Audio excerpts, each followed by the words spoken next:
Je vais détruire ton commerce et tous tes clients viendront chez moi. Je veux que son commerce échoue et que tous ses clients deviennent les miens. Prends ça et verse-le dans sa marmite pendant qu'elle n'est pas là.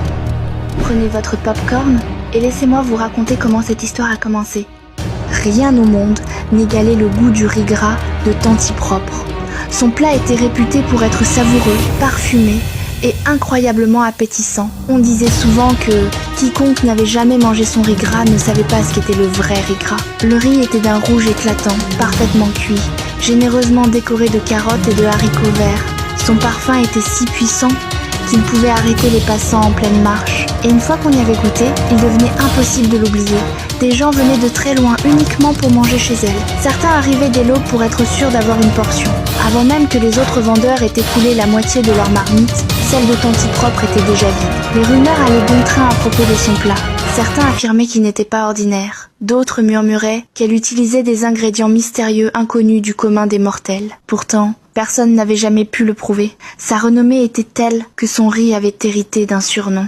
On l'appelait le riz gras des célébrités. Tanti Propre était une femme discrète. Elle parlait peu, se concentrait sur son travail et traitait ses clients avec respect. Toujours souriante, elle servait chacun avec soin. Son commerce lui avait apporté une grande prospérité. Depuis plus de 8 ans, elle préparait et vendait du riz gras chaque jour. Sa clientèle lui était fidèle et lui faisait entièrement confiance. La vie semblait parfaite, jusqu'au jour où Sylvia entra dans son histoire. Sylvia avait longtemps travaillé de nuit, mais les années avaient fini par l'épuiser. Son corps n'avait plus la force d'affronter les longues soirées à la recherche de clients. Elle devait trouver une autre manière de survivre. Cliente régulière de Tanti Propre, Sylvia connaissait bien son plat et en adorait le goût.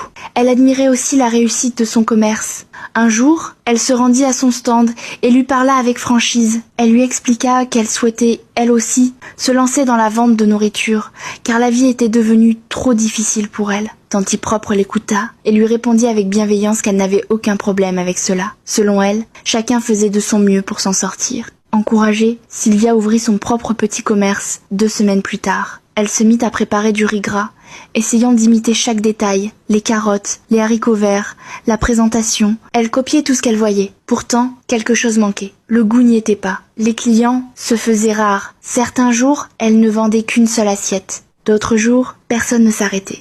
Sylvia passait ses journées assise dans son échoppe, observant les passants qui ignoraient son stand pour se diriger directement vers celui de Tanti Propre. Un soir, seule avec ses pensées, elle se mit à réfléchir. Comment pouvait-elle faire exactement le même métier, cuisiner le même plat et obtenir des résultats si différents? Tandis que son commerce stagnait, les gens continuaient de parcourir de longues distances pour manger